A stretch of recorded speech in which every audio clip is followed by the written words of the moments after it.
Well, the Prime Minister's plan to reunite families for Christmas could be dashed by Queensland and Western Australia.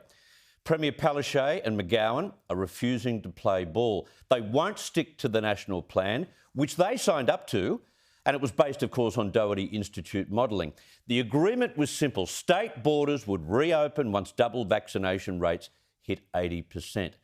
And as for international travel, we'll have more chance of flying abroad than we will travelling in our own country. How daft is that? There's absolutely no justification for keeping the shutters down once we hit that vaccination target. Dr Clay Golledge is an infectious diseases physician and he joins me now from Perth. Clay, thank you for your time. Hi, Chris. How are you? I'm very well. Australia has the advantage now of seeing how overseas travel protocols and passport systems are working. Tell us about the US to Italy route and how it works when you're travelling A to B. So there's just been a study published about to come out in the Mayo Clinic proceedings with Delta Airlines. And what they did was they looked at 10,000 people travelling between Atlanta and New York to Italy. So high risk travel in terms of cities that had a lot of COVID around. What they insisted on them doing was being double vaccinated. Fair enough. They had a PCR test 72 hours prior to departing, and they had a negative antigen test at departure as well.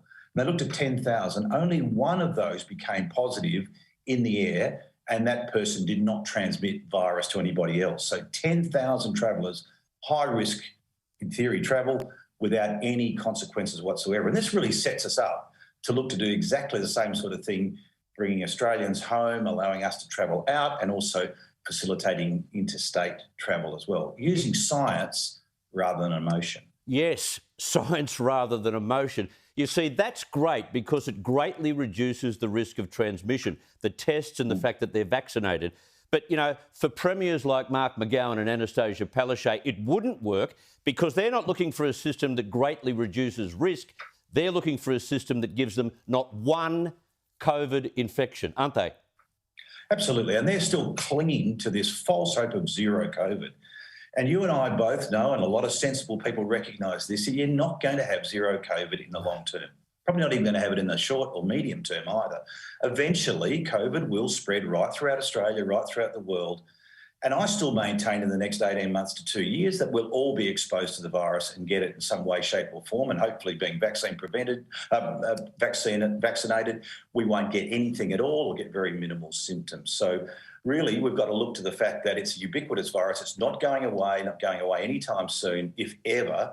And we've got to get on with things, but we've got to use the science to help us in terms of allowing safe travel.